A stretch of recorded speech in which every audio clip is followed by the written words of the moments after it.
Natalie Allport, welcome to the It's Not That Deep podcast. Yeah, thanks for having me. I'm excited to be here and like in the gym setup. This is like my zone. Gym, podcast setup, everything. We like to have fun here. It's kind of like all our passions. But for those who don't know, why don't you give yourself a little introduction? Oof. Yeah. Okay. Long story short, my story basically is I grew up playing hockey. I basically gave up hockey to go all in on snowboarding. At 17, I made the junior national team, traveled with that, fell just short of the Olympics in 2014, dealt with some mental health stuff, injury stuff, and ended up walking away from the sport in 2015, which is like the biggest decision of my life.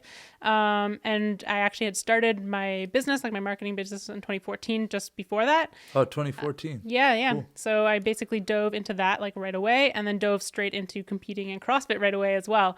And so that's been a big journey. And basically what I'm doing now is just creating content, training for CrossFit, rehabbing my shoulder injury so I can hopefully get back to competing and doing some business stuff too. So yeah, well, that was like you were able to fit in like what I could not do because I'd be sitting here for hours just trying to introduce you because you have such an incredible story, and I want to kind of talk about that time period when you were heavily involved in the sport and you had to take a step back. So talk to us about that a little bit. What was that journey like? And yeah.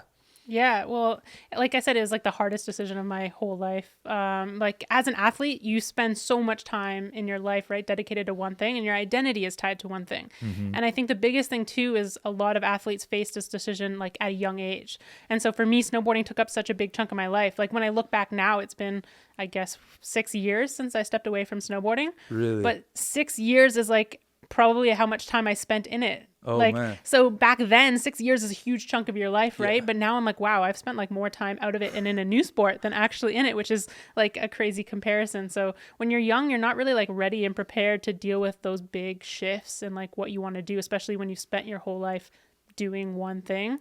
And so for me, it was like a bunch of little things that added up to making the decision. I was experiencing like panic attacks and some stuff with mental health, like anxiety and different things where it was kind of unexplained. I had no idea where it was coming from. And I didn't really realize until afterwards that it was kind of linked to this mindset that I had around like, I have to make the Olympics. I have to win a gold medal. I have to do this. Yeah. I was just like so hyper focused on that. And then injuries too. Like whenever I got injured, I would just bounce back. And that was like the biggest thing. I never took time to really deal with them or think about them. And they almost are like, it's kind of like micro PTSD in a sense because it is trauma. Right. I mean, yeah. And it's not like, it's not an injury where it's like, oh, I like hurt my ankle. I guess like playing soccer or something. And it is trauma because it's like falling 80 feet out of the air when you're snowboarding, right? And so then It's an extreme sport. yeah, and like to pull yourself together Yeah. and go to a competition 2 weeks later and say, okay, I have to do the same trick on a similar size jump or something it's a lot to deal with. And Yeah. I think I always just push through. And then all of a sudden it really hit me really hard, especially my last season in 2015. I was already starting to feel a little bit out of it, kind of questioning, is this the right sport? Right. Could I like transition to another sport because I'm still young? Like, would I regret if I keep pushing, don't make it, and transition later when there's not enough, chance or like young years left in me to do a different sport or whatever? So those questions were coming to mind. And then I saw like a friend close to me get a really bad injury and just saw her with her parents in the hospital and talking through that. And that was kind of like the nail in the coffin for me deciding, okay, I'm going to give the rest of the season my all, but then I think I'm going to walk away if I still feel like it at the end. And that's kind of what happened. I told my coaches like, hey, don't put me on the national team next year. Like I'm taking a break. But yeah, that break obviously extended for forever. Wow. There's a lot to talk about there, but I think one of the main points that like, I think almost every athlete at some level can relate to that is like the identity that you get wrapped up in as an athlete, right? I didn't play anywhere near as like competitive or high level as you, but growing up playing football, that's what I was. I was a football player. That's like what I like became, what people knew me as. Like, oh yeah, Deepak, he's a big linebacker. He's a football player. That is his, like, that's what he does. And you wrap up your own value and what you think you have to give to the world as like, I'm a football player. Not many people knew, like, I got great grades. I was like super social. I even liked I liked art and creativity. Like I liked a lot of different things outside the sport, but this is what was like my medium at the time. And I was just like, I was good at it. So it was like, you get that validation and you're like, no, well, you know what? Like maybe I could like make a career in this, right? And then like talk to me about that a little bit, like the impact of identity in sports.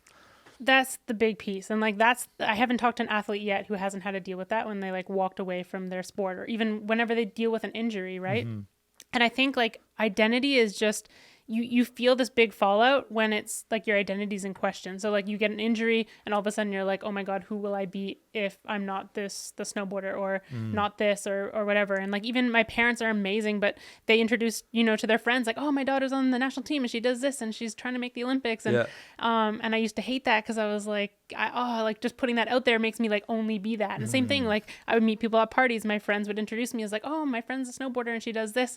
And so even the friends I met at the gym, like when I told people at the gym that I stopped snowboarding, I was like, will anyone here think I'm cool or like even good at CrossFit or anything? Like, were they only hanging out with me because like I was snowboarding and doing this cool thing? So that was like a really big piece of everything. And obviously figuring out what's next and like what else you like to do and like how you can make that into a career is really difficult. But it's that whole identity piece, because often you've been told your whole life, because to be an athlete, it's not like something you pick up a year before. It's like something you've done since you were a kid. And for me, I think I told my parents at 3 years old I wanted to make the Olympics. And so since then, everyone just introduced me as an athlete no matter what sport I was doing. And so to all of a sudden not, give up that Olympic dream that I had, because that was what I identified myself with, was like, I'm going to make this dream happen. And everything I do or have gone through up until this point won't matter until that happens.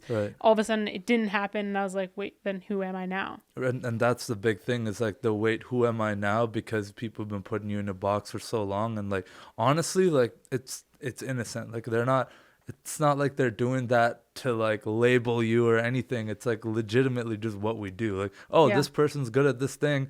That's just the easiest way to categorize them, right? But when you start to just own that and become that, and like that's everything, and you just sleep, breathe, that's everything. Like for you going to the Olympics, for me football, for someone swimming, like whatever it is, right?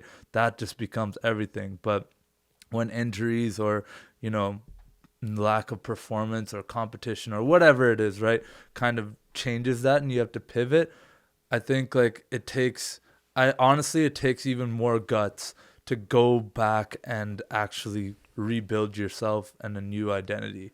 And that's what like I love about you and your story and your brand and everything that you've done since, is like own that and be very, very, very upfront and open about that story and the mental health struggles that you had as well, and how you've overcome that, and now you help other people do that as well. So I love that. I have to say here on the podcast, like you're one of the favorite people I follow on social media. Like I'm not just saying that because you're sitting in front of me. Like I genuinely love it. Like from platform to platform, like she's just crushing it. Like this is just you just understand what consistency is, what vulnerability and authenticity is, and also like providing legitimate value. It's not just like kind of parroting the same story again and again. It's like, no, like I'm putting out what I'm doing right now, and here's how it might potentially help you out. I really appreciate that. Like I'm a big believer now, like I'm a human being, not a human doing. And so as much as like, I'm still an athlete or I'm into this or doing this, it's I try to put out content that kind of speaks to who I was and what I wish I would have seen earlier. Because I know there's different ways that if I would have, had a different mindset, or the mindset I had now back then, I think we all think that, right? Like if only we knew back then what we know now, right? Yeah. And so I know obviously I can't go back in time, but hopefully I can like help other people who are going through that, whether it's, like you said, mental health, or maybe it's body image, or maybe it's the same thing with, identity after being an athlete. Or it's athletes trying to figure out how to avoid that. I mean, I think there's no real avoidance, because there are just the neurochemicals and stuff of like chasing this big dream and as an athlete, and like even the adrenaline and stuff, all of a sudden when it's over, like those your body actually has to adjust. So there are some things you'll never really be able to, just kind of avoid, I think, when you go through that period. Especially in like extreme sports where like, you get an adrenaline release every day, right? So all of a sudden that was a big thing, actually. Like when I went to go see a therapist after, like I stopped, because I thought, with all these mental health struggles, when I quit snowboarding, I'll feel better. And it just got worse. And I fell into like a really, really bad depression. And like before then, I thought I was just having panic attacks and anxiety, but it was like full on depression after that. And I was like, all of a sudden I had plans of like what I wanted to do, like with my life after snowboarding. I was like, again, gung ho, like, let's Just get like a over pure this. athlete, like Yeah. approaching not being an athlete like an athlete. Exactly. I was like, I'm gonna like compete in CrossFit, but I'm gonna like do this business to the best, and like this is this. Yeah. And then all of a sudden, like it really hit me, and like even though I had those plans, I just felt like I had no future. I was like, what am I gonna do? And when I was speaking to my therapist, it was starting to manifest, like even in relationships with friends, where I was like picking holes at like, oh, why did you say you didn't want to hang out with me? Or like it was weird things, Yeah, right? yeah. And he was like, that's like that adrenaline rush. Like you're seeking like even some confrontation so that you get that like same feeling, right? That cortisol release that you're used to. And I was like, oh wow, like I never really thought about like the chemical aspect of these things. So yeah, that's the hard part. But I think just to answer what you said, I really appreciate you for the social media love. I legit mean it though, and like you're an example of someone who's using social media in a way where it can empower people and like connect people in like ways that I'm not gonna say that no one does. There are a few like stars that reach through, but I just think that like every time I see a piece of your content, I'm like, okay, like there's something here that's going to actually help somebody and empower them, and like, man, it fires me up. I'll see you doing some stuff, and it's like it's not even just like you had a video a couple weeks ago where you literally like talked about breath work after working out and something, and like I talk about meditation and I practice it to a degree, and even like I'll pay the lip service to like, oh yeah, like do the Wim Hof breathing, like do this thing, box breathing, like all that stuff. But I'll forget to do that myself in a day-to-day life, like running the business and the this and the that and working and whatever. You'll just forget to breathe. And seeing something like that, like I actually was like, oh, like I forgot to like intentionally breathe today, which is like mind blowing. Like we're breathing all day, but we're never like taking the time to like connect our body with our mind and actually just breathe. Like, and so that's like one of the examples, like many examples. If anyone is listening to this right now, go shout out to your social media right now. Like we gotta get some people seeing this stuff. Like, yeah, well, at Natalie Allport, I'm already losing my voice. That's not a good sign. But on all social media platforms. But yeah, like anybody else, like I struggle with that too, where I'm like, oh no, I didn't breathe or do this today.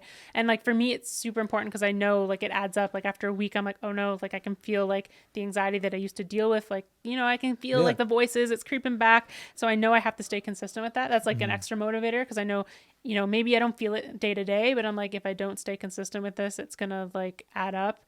But I also try to be transparent, like posting those things and saying like, it's hard to be consistent. Like I did a partnership with a breathwork app recently, and I thought it was like the perfect partnership because I was like, to be honest, like I've been such a big proponent of breathwork and meditation, but sometimes it's hard for me without like an app or something that's reminding me and like easy to do. I'll fall off and then I won't do it. I'm like, oh, like I just need to go eat after my training, or I need to do this instead. Versus like when I actually like committed and like I was like, okay, I'm gonna use this app every day and like do this, especially before I promoted or anything, and like that kept me really consistent. So I can completely relate because for me, I talk to so many of my guests about how important it is to focus. And like actual like focus, like as in put your phone away, have some like kind of instrumental music playing and this, that. But like I'd often get caught up in like, okay, like, yeah, I'm going to focus right now, but like have 9 tabs open, my phone in my hand, some TV playing in the background. Like I might think I'm getting work done right now, but I'm definitely not focused. Yeah. Like it's kind of busy work, right? So like recently, like I've taken on a sponsor as well, and like it's a dream partnership for me as well, and it's like this app that I literally use every day to stay focused. It's called Brain FM. Like I'll give a big shout. Oh, is that like the neuro beats? Yeah. Oh, I used to use that. I love it. I use it literally every single day. It's like Adderall but music. Exactly. And it's like for everything. Like I actually primarily use it at night, but during the day, like when I need to focus or something, like I know that I kind of actually need my phone to do my work a lot of the time. So I'm going to have it there. Like I've tried the putting my phone away completely, and like, sure, I'll get like a good hour of deep focus work done, but then it's like, okay, like I need my crack. Like I need it back. Right. But using an app like this and like having that music playing, I actually get like so much work done. And again, like I don't want to make this sound like just a Brain FM ad, but like I genuinely use it every day, and it's because it's like an app that gives me reminders and like focus and that kind of stuff. So same thing with the breath work. It's like, Yeah. oh yeah, like even though we like talk about the stuff and we all know it, like sometimes it's good to have a tool that helps you kind of stay on track. Yeah. Yeah. Well, like even this morning, I was like I was driving to the track, and my boyfriend recorded me because like I had an idea, and like I like to post like I posted this morning, I think on Instagram, like a running video, and I was just kind of talking. And so we did something similar. It was like a thought that I just had on my head, and it was like about promises that you need to like keep them to yourself. And that's a form of self-care. Yeah. And I kind of went on of like these things like breath work and doing these things, like you don't want to do them necessarily, right? Like no one is really truly like addicted to meditation. Like if you give me the choice to watch Squid Game or go meditate for like an hour, I'm going to be like, oh no, like I'm addicted to Squid Game. I want to watch the last episode, or I want to do this, right? But like you have to like carve the time out, and it starts to become easier if you choose it over and over, like make that decision, then it gets a little bit easier, but it's never going to be the easy choice. Like it's always like these things are designed to be on your phone, do these things. It's designed to be like the easy choice for you, right? And like addicting, but it is like a form of self-care to like stick with it and like actually be consistent and do these things. But I mean, also forgiving yourself for the days that you fall off, because it's going to happen. Exactly. You're not going to be perfect, but like coming back to it, like I find that almost a form of integrity. Like these promises that you make yourself, because like how many times have you like, I mean maybe you're not the right person to ask this, but how many times have you started like a workout routine and just fallen off, and like it's like well, so like you would think, like for example, like my life kind of revolves, like of course I have my business and stuff, but like most of my life revolves around training. Like I say, like I spend my whole day training and filming TikToks, but it is kind of true. And like training is a big part of what I do. I have like sponsors, and like I want to get back to competition and stuff like that. And during the pandemic, like I struggled as much as anyone. Like I was lucky I had some equipment. I was able to get like a barbell and get like some weights and all these things, but it was hard. Like I was like, hey, I'm going to do this program and follow it. And then like something would happen, or like I get busy with work, or I want to film this or do whatever. And it was hard. And like, so I try to post about that too. Cause like, I know most athletes are just trying to like say like, oh no, it's easy. Like I'm staying motivated, like stay hard during pandemic. And I was like, no. Like we all deal with those same thoughts. Like, for me, it's a little bit easier to like get over that voice in my head and be like, hey, no, like my life relies on this. I need to get back to training. I love doing it. I want to get back there. And especially now, like I'm feeling a lot more motivated with the positive news about my shoulder and all these things. But there was definitely days like, and times like anybody else that I struggle. And so like, as much as like whenever I post anything motivational, I try to like put it in the context of like, it's not always like this, right? Yeah. And that's what, again, coming back to it, that's what I love so much about your brand and everything that you've carved out. Is like, look, I'm going to tell you like the real. Like, I'm not showing you like my kitchen sink just completely spotless. Like, no, there's some dishes in there, man. Like, I'm a human, and like, yeah. And that's what I love.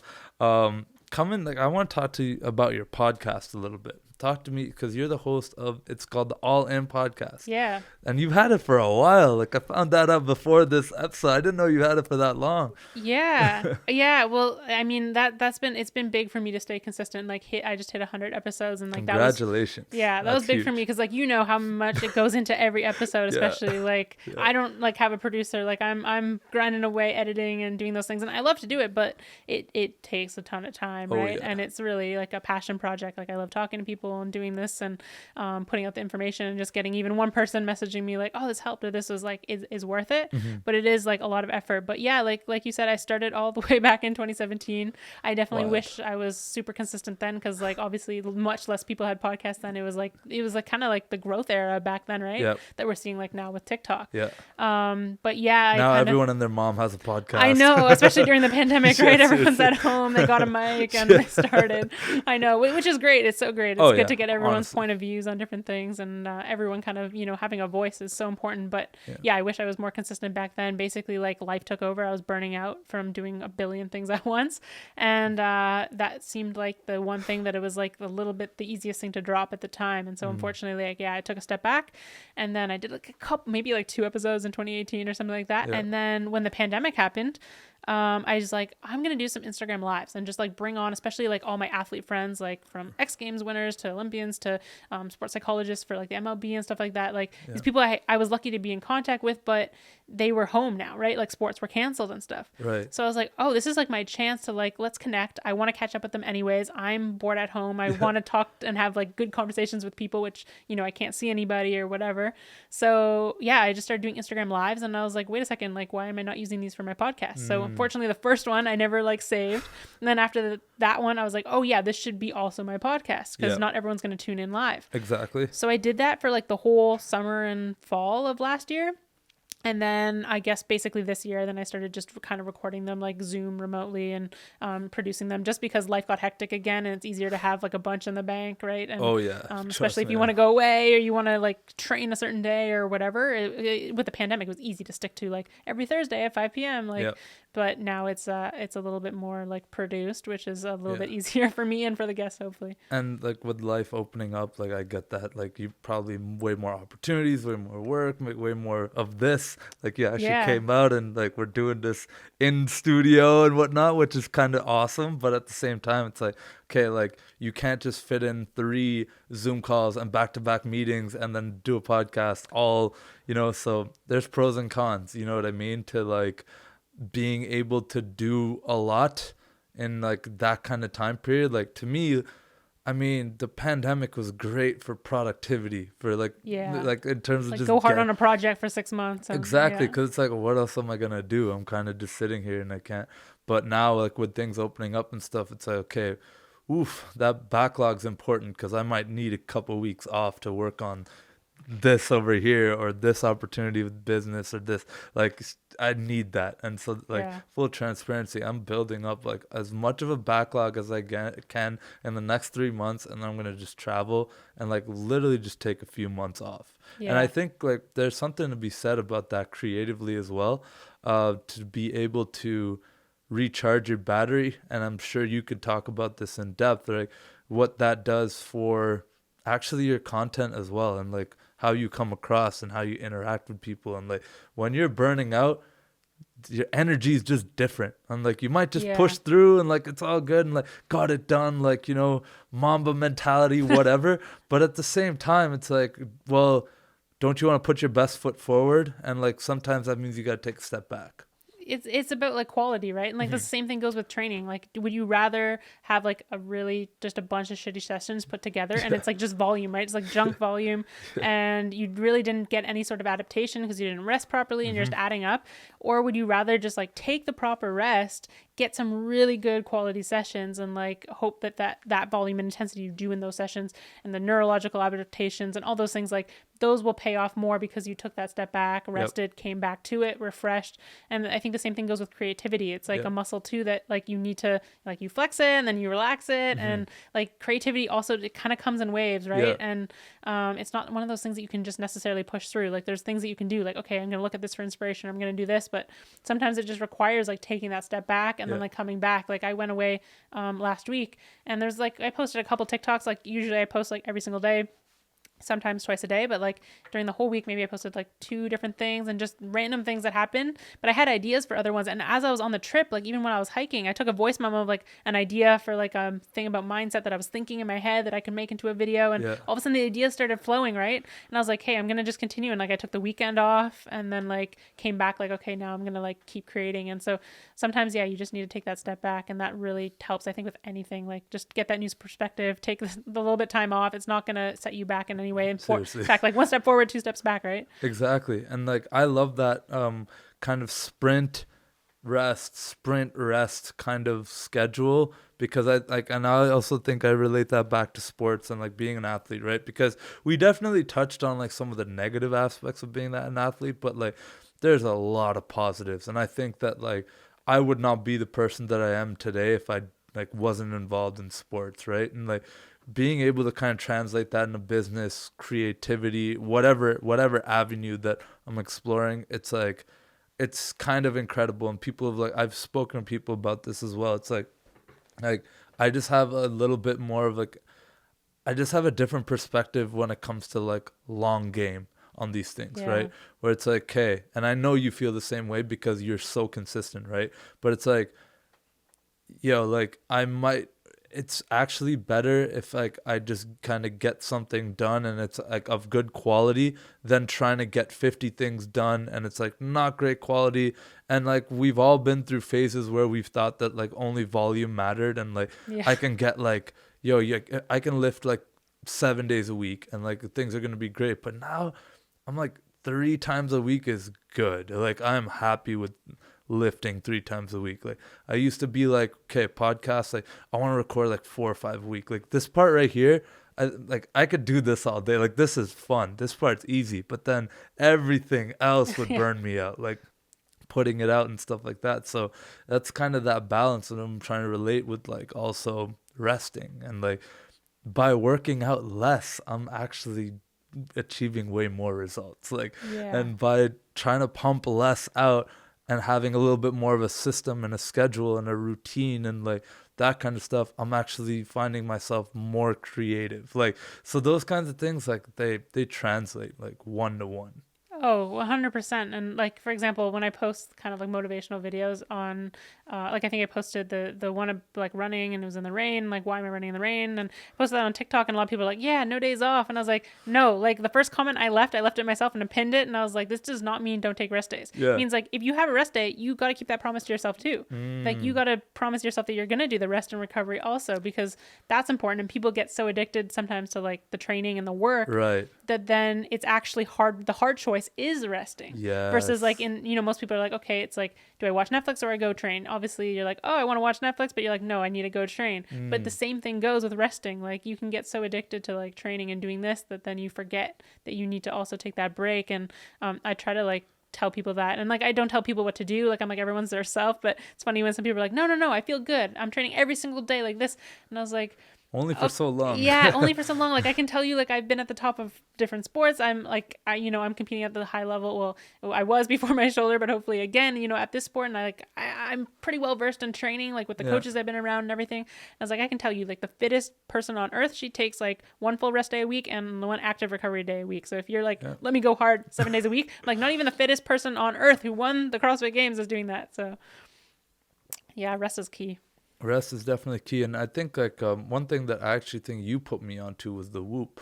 Like, oh yeah. Yeah, that like I'm not wearing it right now. Kind of a bad ad for Whoop right now. Not affiliated anyway, but like I think it's really cool that it gives you that like legitimate score, and like it tells you like, hey, like you did not sleep last night. Like for me it's alcohol. When I have alcohol and I wake up with 1% recovery, Oh god. I'm like, hey, like I could definitely go like work out tonight, but maybe tonight's not the night. Yeah. Maybe tomorrow I get to bed, have some chamomile tea, get some nice rest, and like wake up and like crush the workout instead of like just trying to like go through the motions. But one thing I do struggle with is like when it comes to like Whoop and like all this data and stuff is like, what do I do with it? And like this is from someone who like I'm not a pro athlete. I'm not competing for anything. I'm just like recreational, just trying to be somewhat healthy-ish. Yeah. Like, you know what I mean?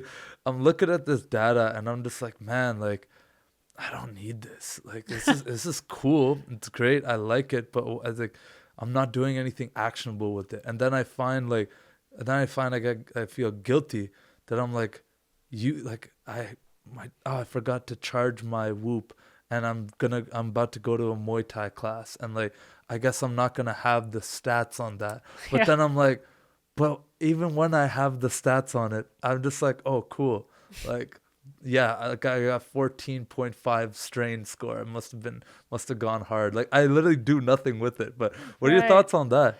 Yeah, well, I mean, it's feedback, right? Like data is all feedback, and it depends like what your goals are. So like for me, when I first got the Whoop, everyone at my gym made fun of me, like, why do you need this? Like you can just tell how you feel when you wake up and do this. And I was like, well, I just love looking at it, right? Yeah. And so like for a while, it was just like I just love to see, like I'm just into the data and I'm like a nerd about it.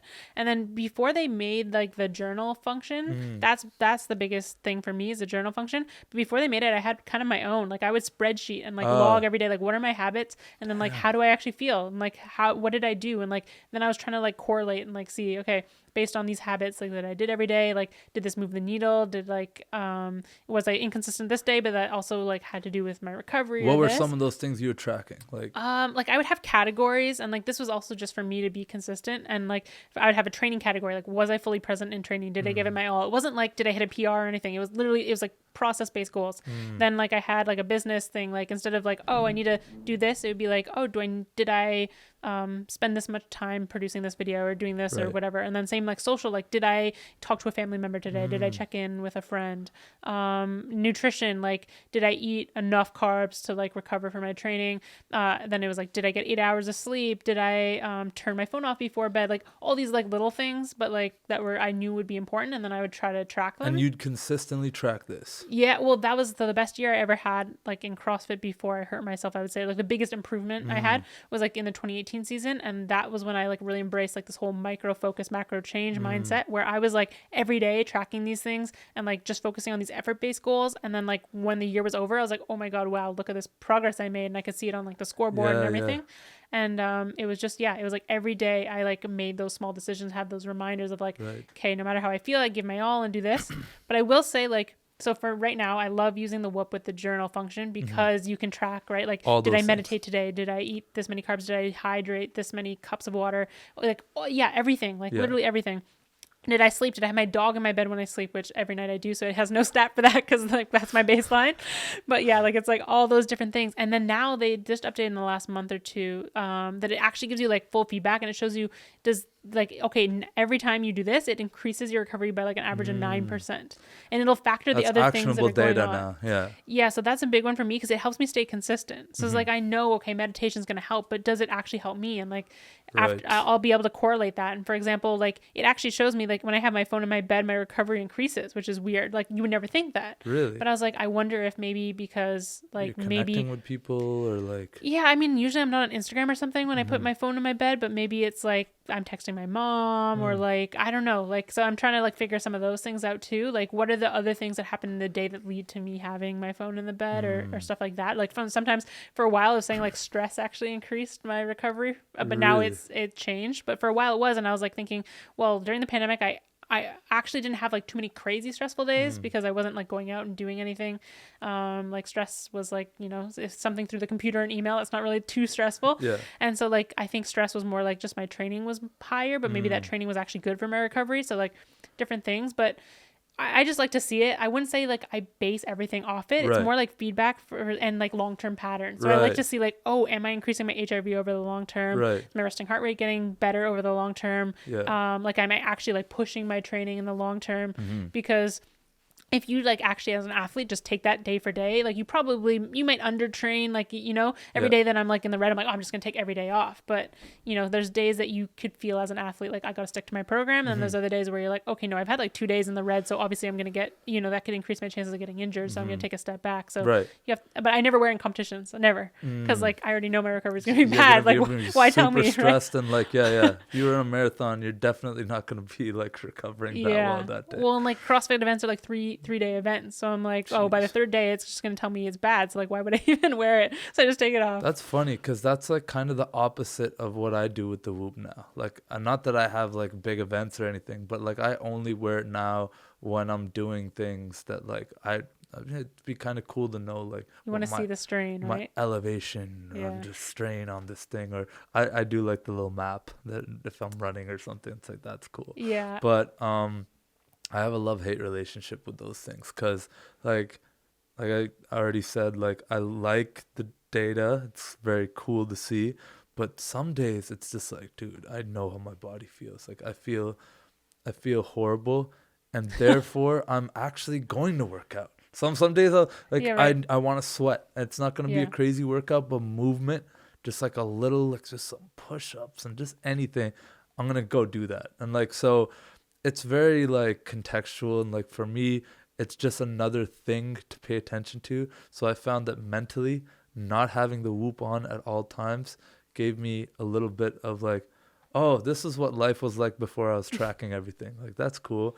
I think I'm just gonna let the battery die and like just chill this week. And like it's kind of nice. So I don't know, maybe I'll find it again. And I really like the way like you use it in terms of like the journal, because I found that one of the most annoying features, but I'd fill it out every day. Yeah, it's hard like, to it's remember. Just like, okay, yes, fine. Like, did you drink alcohol? Yes. How many drinks? Like 8. Like, you know what I mean? It's but it does make you aware that like, oh man, like you're falling off, man. What are you doing here? Like, like 3 days in a row you're doing this, but then when you self-correct and you're just going like 5 or 6 days like getting your shit together. Like, I don't know how else to say it. You're like, yeah, man, like 96% recovery. Like, I feel good right now.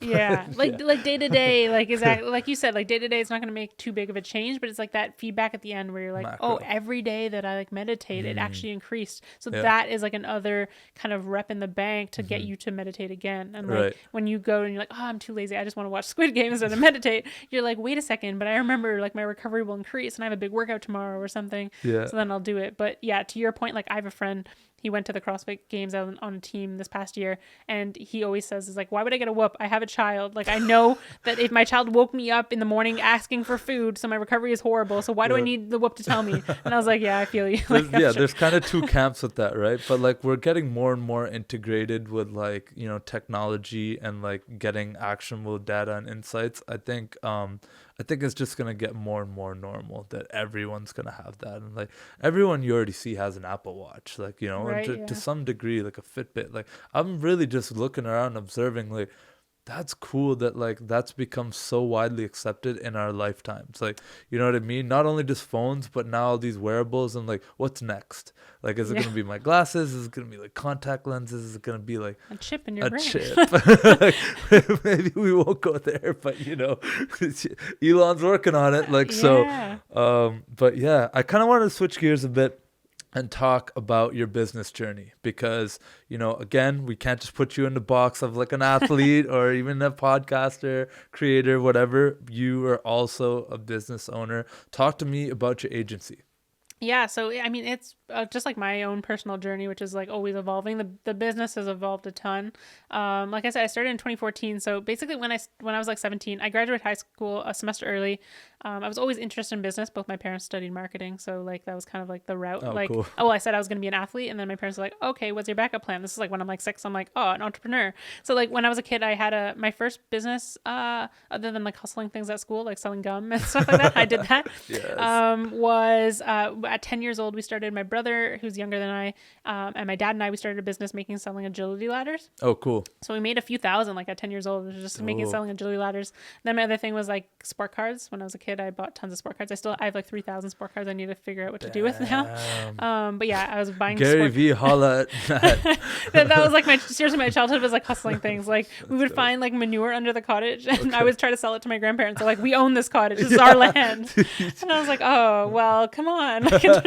And so, yeah, I was always like selling things and like marketing things. I was like always going to be kind of like my route. And like in school, instead of taking the science classes, I took all business classes. So I got like some extra certificate or something. Cool. But yeah, so then basically my agreement with my parents was like, hey, if you're going to be a snowboarder, like do this. And that was actually, so when I graduated, so I had a whole plan of being a snowboarder, but actually slopestyle snowboarding wasn't in the Olympics yet. So they were kind of like, oh, you're going to be a pro snowboarder, and like, but that's kind of like being a bum, like in their minds, you know what I mean? Like they how are you gonna make money from this? You're not a doctor, lawyer, engineer. What are you doing? Yeah, like they supported all my dreams for sure, like 100%. Like they were like behind it. Like I had to pay for it all myself, which is what actually motivated me to do all these businesses at a young age, because like I had to like figure out how am I gonna pay for my snowboard season and do all these things. And that equipment ain't cheap, and like everything. No, like, and the traveling which is also like what led me to like having to learn how to get sponsors and all that kind of stuff at like a young age. But so then I basically had this interest in business. And so, yeah, the agreement was, especially because it wasn't until that summer that I got onto the junior national team. So when I had to decide about like college or university or whatever, they said, okay, you can do snowboarding, but you also have to go to school at the same time. Okay. And then because I had already made that commitment, then I got onto the junior national team. So then it was like, oh no, what am I going to do? So I did a couple semesters of college, only because if I went to university, they wouldn't be as allowance to like my snowboard season. So they actually let me write exams a month early so I could go to Colorado and stuff.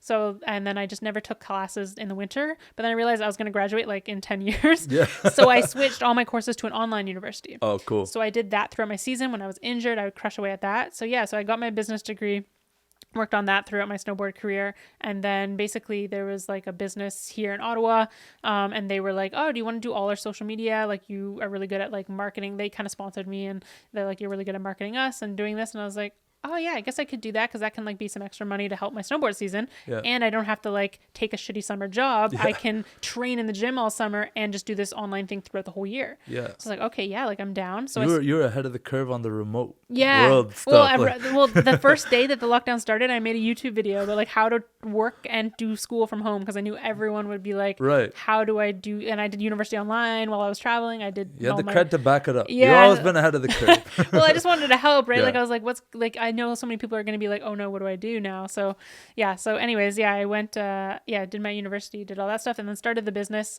And then it ended up being like, that was just before like my last season of snowboarding.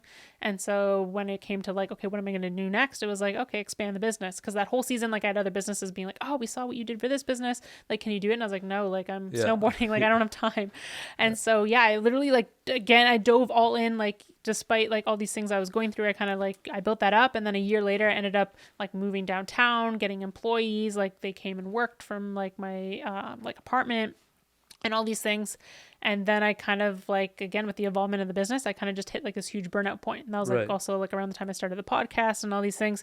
Yeah. And like, I just wanted to train. Like that was all I wanted to do. And I still felt this calling to like still be an athlete. And I realized I couldn't do that with managing multiple employees and doing all this stuff. Yeah. So I basically took a step back. I was like, okay, I'm just going to work with the clients that we have that I want to, basically like not take on anyone more and kind of like step back to being like a solo business again.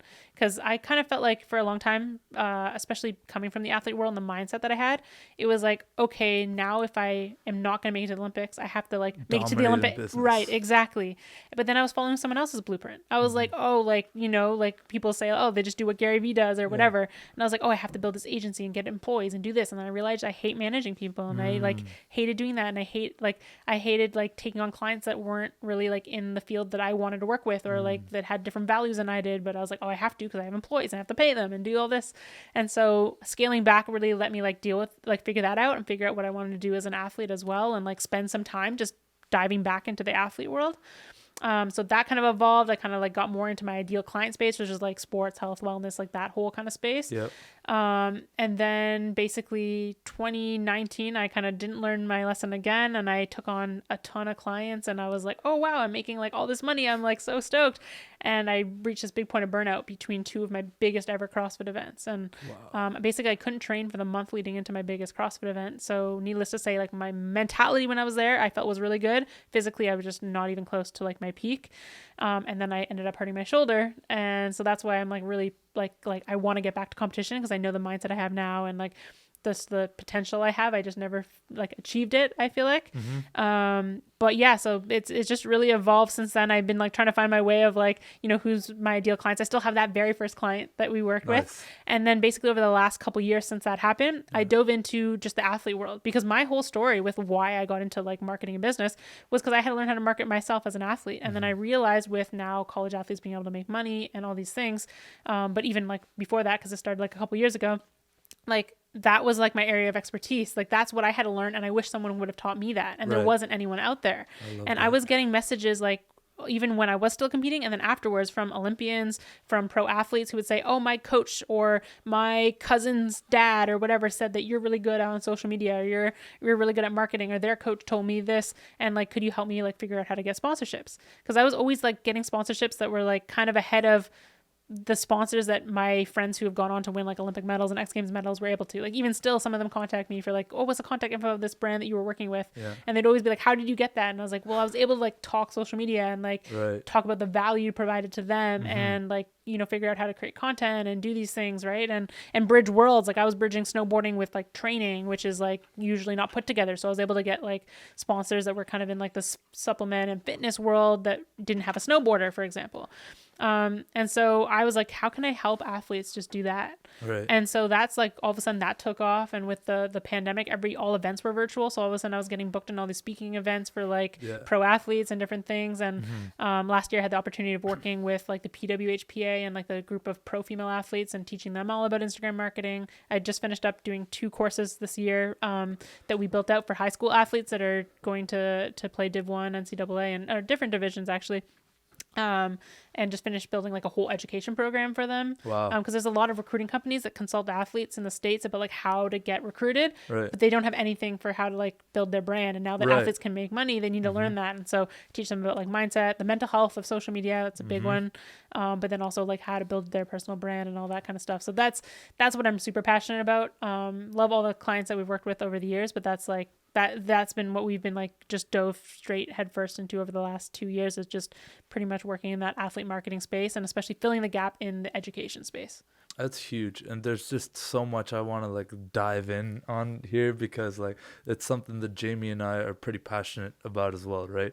As ex-athletes and whatever, like we just found that we love working with the sports and athlete world and stuff like that. And the personal branding, like as you know, is not like a main focus of an athlete. Like coming up, it's like you got to focus on your sport, the one thing, the most important thing, and just become world class at that. But I think everyone's realizing now that like you're leaving a lot of money on the table if you're not taking your brand seriously in tandem. And that also, it doesn't take a lot of effort. Like you don't have to do anything too crazy. You're kind of at like a disproportionate advantage as an athlete, because people are already paying attention to you because you're an athlete, right? And so I think like I love that you're in that space, and like coming from someone who is an athlete and is talking about everything from a unique angle, like you're gonna have like a lot of success with this. But one thing I want to ask you is like, do you find that like athletes, including like yourself, take on a bit too much? Sometimes I think athletes also like anyone, they also fall into the trap of like not wanting to be judged by people. Right. That's the biggest like hiccup actually I get into, is like convincing athletes like to put themselves out there, like, oh, well, my friends and family think. I'm like, are they the ones paying for your athletic career? Like, Exactly. like, you know what I mean? Like Yeah. it's, you got to put yourself out there and do these things. But I do think, yeah, athletes take on a lot for sure. I mean, a lot of the athletes, like my goal is to work with those athletes that, you know, they're on the come up, right? Like pro female athletes, they don't get paid a lot of money, so they can't hire someone to create a bunch of stuff for them. But like, how can they learn how to like do these things on their own? How can they like make reels, and how can Exactly. they tip their story out there? And a lot of them, for them, it's about impact over hype. It's like, how can they inspire the next generation? Like that's Right. their bigger mission, rather than, you know, of course, getting sponsorships and stuff on the way. But it's like, how can they do this? And so that's the biggest thing for us, is like, how can this serve your goals within and out of sport? Like, for example, the program I just finished is for athletes that they probably won't go pro. Like they're going to play college, they might play Div 1, but they're actually building their brands right now for like life after sport, like networking That's for really after important. that. And like, what if they want to be a creator? Like, for example, right now, my shoulder never heals and I never get back to competition.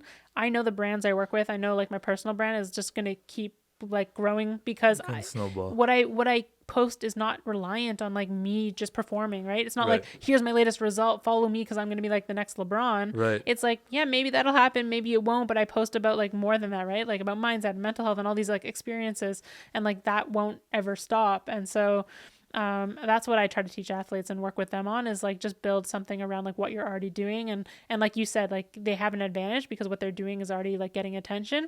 So how can you like create around, or basically document like what you're already doing, rather than like, oh, I need to go film for 2 hours and do this. It's like, you're already doing something. Like just, you can even make a little vlog like on With your TikTok with phone. your own phone, right? Like there's, you just and document. people eat up the behind the scenes stuff too. And Love like it. even like if you're just willing to kind of put yourself out there a little bit, and like you're gonna find that like it's like you almost have to do it now. Like I'm almost getting to the point where it's like, unless you are like Usain Bolt and like you just have like someone like just managing all of that side of things, like I think like, and you brought up the best point, is like for people who are not going to necessarily go pro and get paid to be athletes forever, it's like, well, you still have a massive opportunity to still brand yourself and create.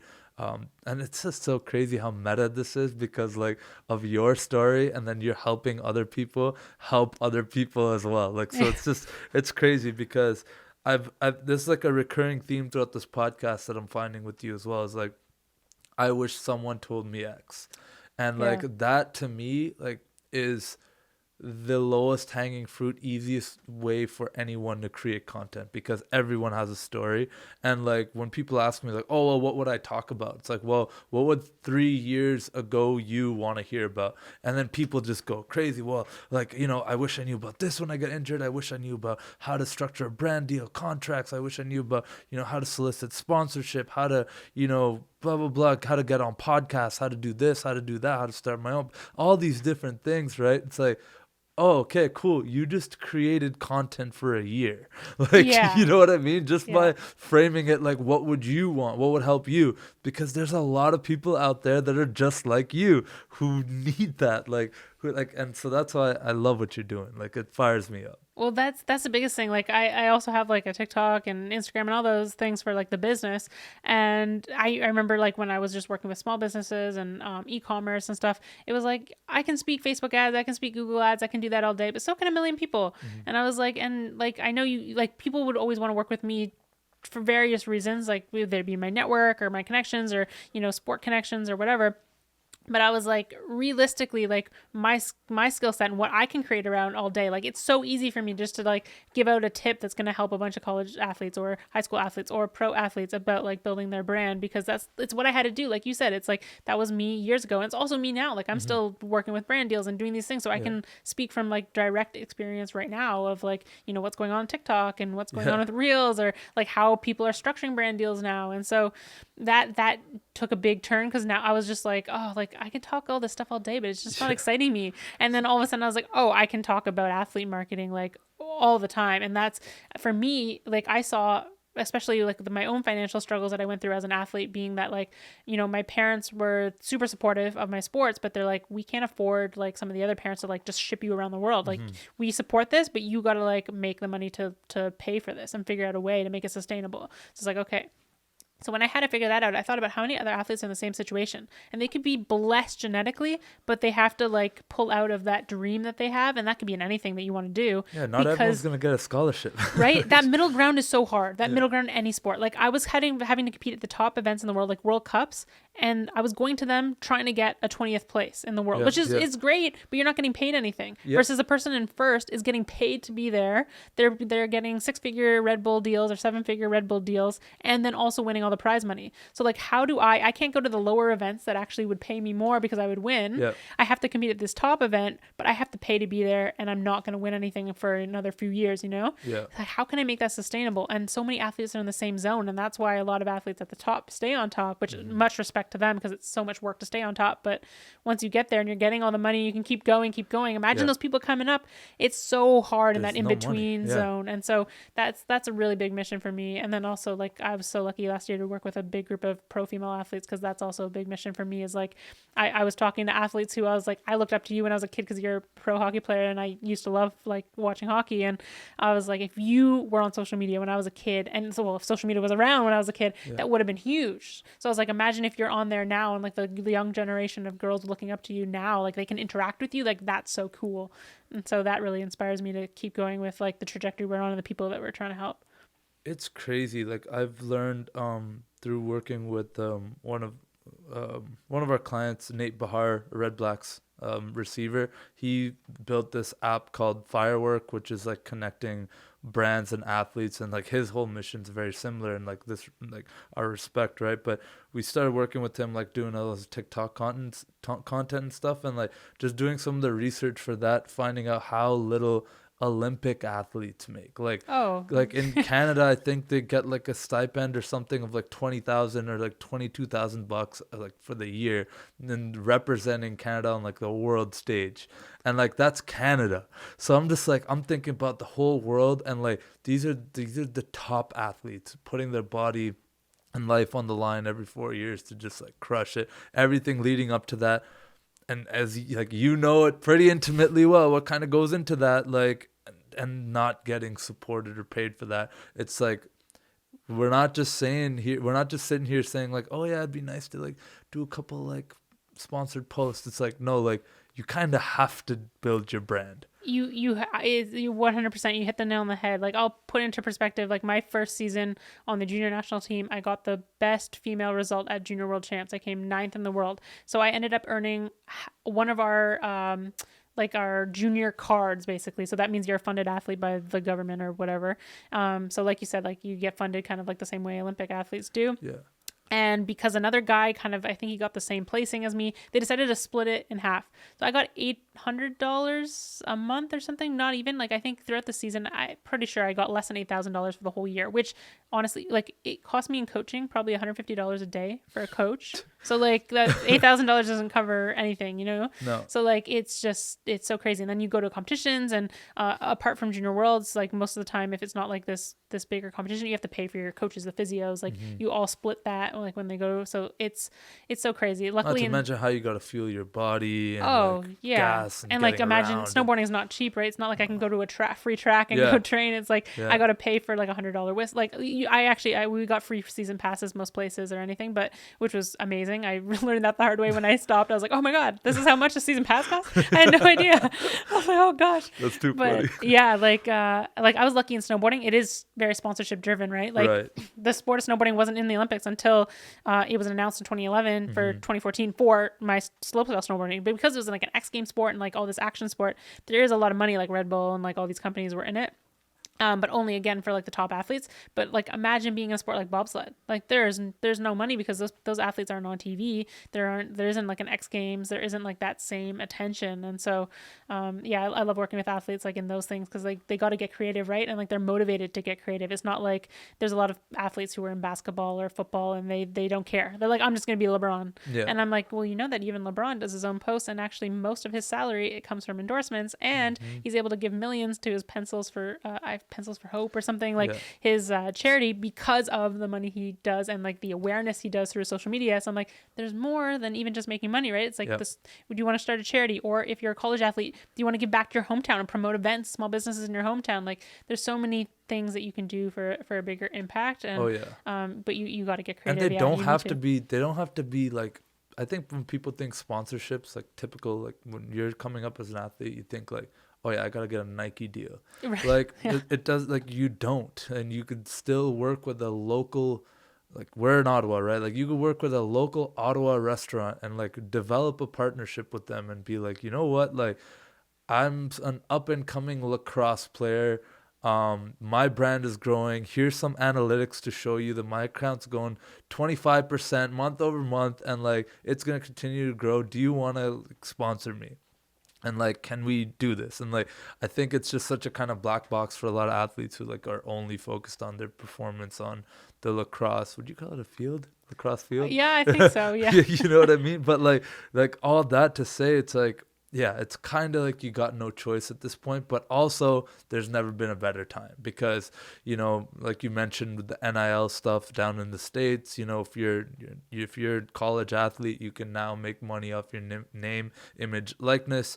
Still remains to be seen how that's all working out and what some of these deals look like. And there's some shady stuff going on too. But all that said, like me growing up, it was like unfathomable for a college level athlete to get paid for anything related to their sport, and it was like punishable. Like it was like you'd hear about like LeBron getting like flamed for someone gifting him a Hummer or something, or even like giving that. a drive home from school. Like that can be viewed as like payment. It's so crazy. So now that, you know, that's changing and things are opening up, like the opportunity's there. And like, you know, I know you and I would definitely over-index and tell people, like, for sure, content. Like, start a podcast or, like, start something that you can manage, like, on top of everything you're already doing, right? Like, going back to it, you don't also want to tell athletes to do too much and then burn out and then everything just goes, you know, to waste.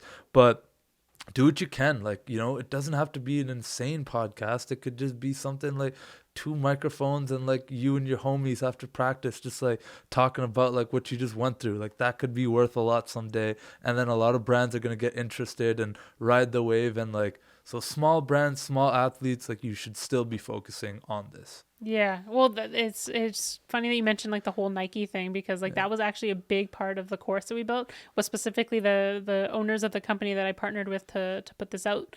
They said, they're like, can you mention like Nike deal doesn't mean success? Like, because all our athletes are like, oh, when am I gonna get sponsored by Nike? I have 100 followers. Right. Like Nike should sponsor me.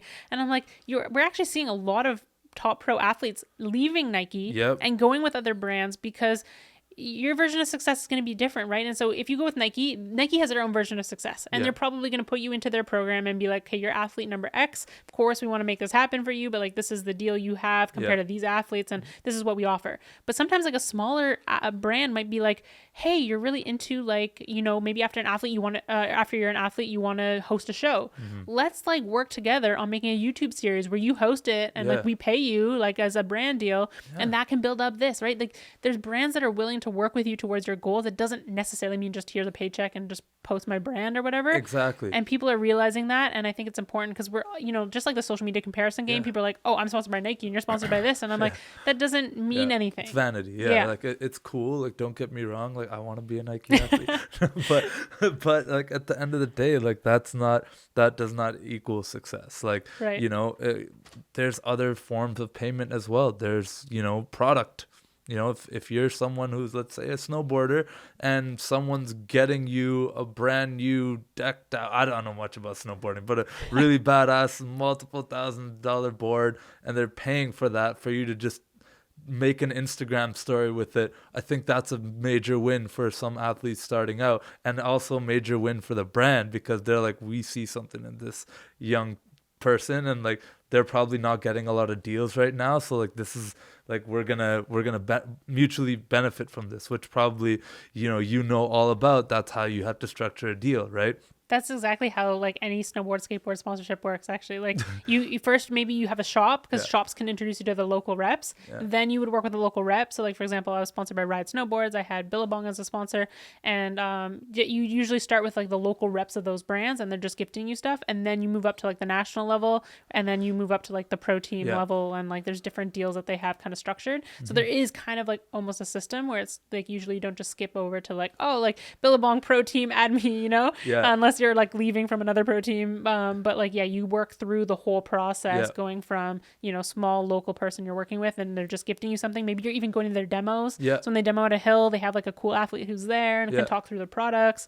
I actually did that. I used to go to like the Toronto Ski and Snowboard Show and like try to sell people on buying Ride, and then people would always want to buy the pink Burton board instead, and I'd be like, I think I sold more Burton boards than Ride. But like you do stuff like that, so it's actually it works like in line, right? And sometimes too you have to prove your value to a brand by like starting somewhere, depending where you're at. And some athletes too are doing something really unique that I think we're going to see a lot more of, which is like equity deals, where it's like, hey, like not only like do I like really love this brand, but like no, like I want in on the ground floor, and like we're going to mutually grow together, and like as I pop, you're gonna pop, and like we're both gonna like blow up from this, but I get a piece.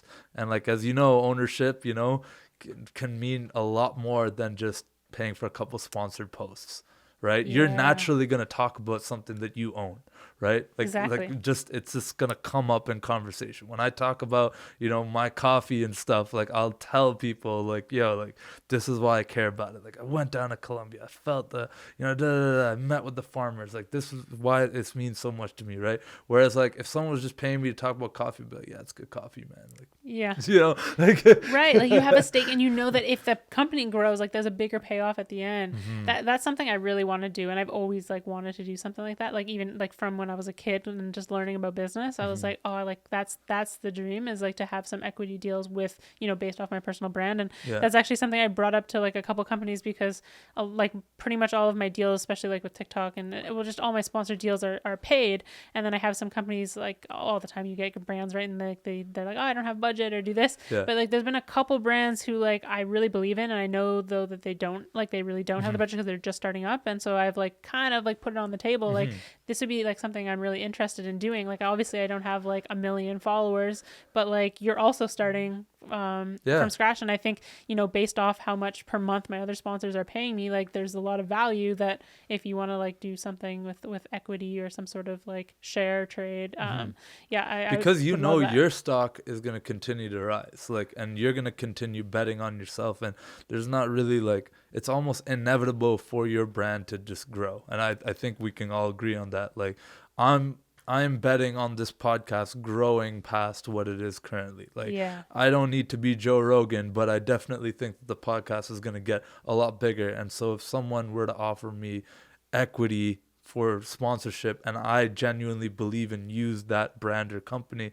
or product or service, whatever, that's just a win-win, because now I'm going to talk about that. I'm going to tell my friends about that. I'm going to tell other business colleagues. I'm going to tell everyone about that. And they're going to be like, that's pretty cool. And like, as we mutually grow, but then like it also might not work out, and it might be a bad deal. Like not every deal is going to be like on point. You know what I mean? Right? It's a bet. It's an investment, and investments never fully safe. Like, I mean, we've been seeing that a lot with the big brands, right? Like BioSteel, Hypervolt, they've been doing like Patrick Mahomes. They all, like, most of their deals, most of the athletes that they have that are high profile, they're an investor. Yep. And like we see a Steph lot. Curry, like just so many brands that he just owns a piece of. Like I think he's going to be more valuable in just investing in business than actually on the court, which is wild. 100%. But he's right, and he's making that investment now, knowing like, okay, my salary pays my bills now, so like I can afford to like take that pay later and like and build this up. And I want to have like an outlet for already losing my voice again, but you know, after sport. And I think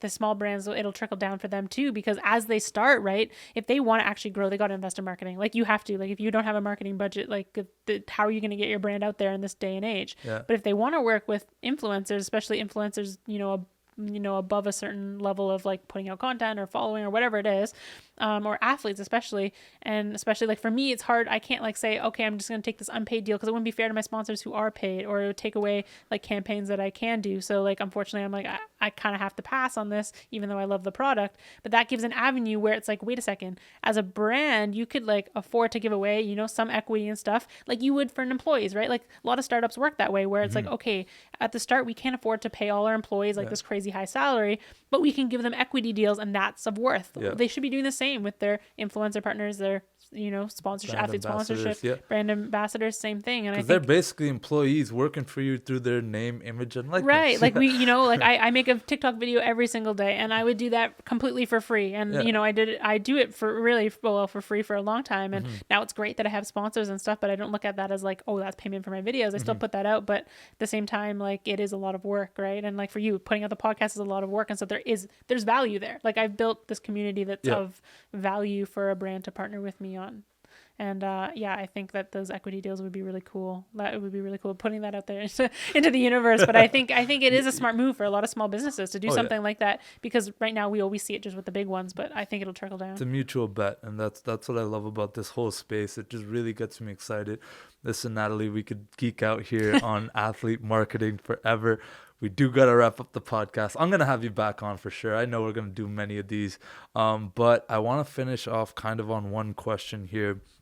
And like, I'm not really sure how to frame this, but what would you recommend for women athletes in particular in growing their like online brand? Because I'm not saying they can't do it or that they're not good at doing it, but like just women's sports in general just doesn't get the same amount of attention and hype. So how do you kind of stick out and like make your content have even more value as a woman? Yeah, well, I think right now is like the perfect time, because women's sports has just got some of the biggest investors like backing that it's ever had, like in the past year. Like, yeah, it's growing like crazy.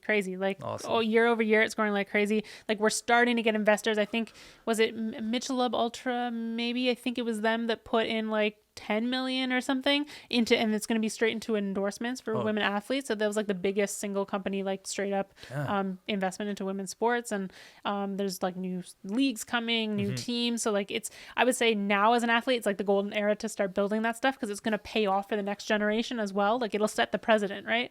The same with like, you know, with tennis, when they all of a sudden went from making 100,000 a year to now the top 9 highest paid women athletes are in tennis, and they're making Naomi Osaka is like making, you know, millions and millions of dollars in endorsements. So it's starting to get there. Obviously it's not anywhere near like an NFL or MLB or those kind of things, but as a professional women athlete, it's kind of the same advice I give to anybody really, is like really hone in on your story. Like what's your story? And then as a professional women athlete, usually we're more like, I would say female athletes are more accessible to their fans. Like LeBron is probably not responding to his DMs, but I've had like a bunch of, you know, pro female athletes on my podcast who have talked about like, if a young girl DMs me, I'm going to answer. Like, right. And so I think that's the big thing too. On the like engagement, making a community, right? Like, and actually like focusing on that. And I think that's what I love about like my opportunity that I had last year to work with these pro female athletes on this, was like, they are so motivated to like make that impact on the next generation. And that is also valuable for, you know, potentially making money and brand deals and stuff like that. But, you know, they're willing to be creative and put that investment in, because it's impact over hype for them. When you're just chasing the hype, it's you burn out on it. You're like, oh, what am I even posting about? Oh, it's like I'm following likes or whatever. But these people are following like that one person that comments or that one person that messages, and they've impacted, and that keeps them going. So I would say just focus on that and stay consistent. And I love how that also circles back to helping the person you were 3 years ago, right? And Yeah. like as particularly as a woman in sports, like you understand kind of a little bit more of the uphill battle that you might have just in terms of just numbers. It's a fact. Like Yeah. just it's just tougher to get to that level. Like there's only so many like female athletes, like you were talking about, like tennis and stuff like that, Yeah. that are like legitimate household names, right? As much as that's growing and that's awesome, there's still a lot of work to be done in that space. But like if you can help the next generation or an athlete that's like just behind you, like that's just gonna grow and snowball just like everything we're doing. 100%, 100%. Yeah. And I think, like we saw in the Olympics, like I think Sunny Lee, who won gymnastics, was like one of the biggest follower growth. Paige Booker's she was in March. Well, now they're labeling the women's tournament March Madness as well, but it wasn't called March Madness this past year. But yeah, she was like, I think she was one of the most followed and talked about athletes, male or female, in the March Madness tournament. That's hype. Yeah. So like women are starting to be part of the conversation, but it's also through showing like the inequalities. Like there was that girl Sedona on TikTok, and it was through showing the behind the scenes of what happened at the NCAA tournament that she got to like 2 or maybe 3 million TikTok followers. Wow. Now. Like blew up. And there's another girl, she was showing the behind the scenes of the Olympics, and she blew up on TikTok, and she was a rugby player, like from a sport that a lot of women's rugby wasn't really watched, right? Seriously. But she got so many people interested in it because she was just documenting the behind the scenes of the Olympics. And so just being creative and being consistent, putting yourself out there really will shine a light. And because we know that there's more demand for women's sports than it is getting media attention. It gets like 4% of the media attention, but like 50% of the population is like women, and like women do care about this. So if women are their own brand and putting themselves out there, they're going to overtake those media. Like people aren't watching it on TV. Well, where are they going? They're going to social media. So there is that demand there. Exactly. And it's kind of like when we're talking social media and stuff, like in that sense, it's more of a level playing field where like you have the same chance of going viral as someone else, like who's not a female. And like it's about the content, it's about the behind the scenes, it's about the storytelling, just like you said. I love that. Again, it's been an amazing pleasure to have you here on the podcast. We could sit here and just chat for hours about sports, business, marketing, all this stuff, but I really appreciate you. I love what you're doing, and just the raw, authentic content that you put out every day. Never stop. And just remember, everyone, thanks for listening. It's not that deep. You can find Natalie on all platforms at Natalie Allport. Yep. Yeah. Thanks so much for having me. Thanks a lot.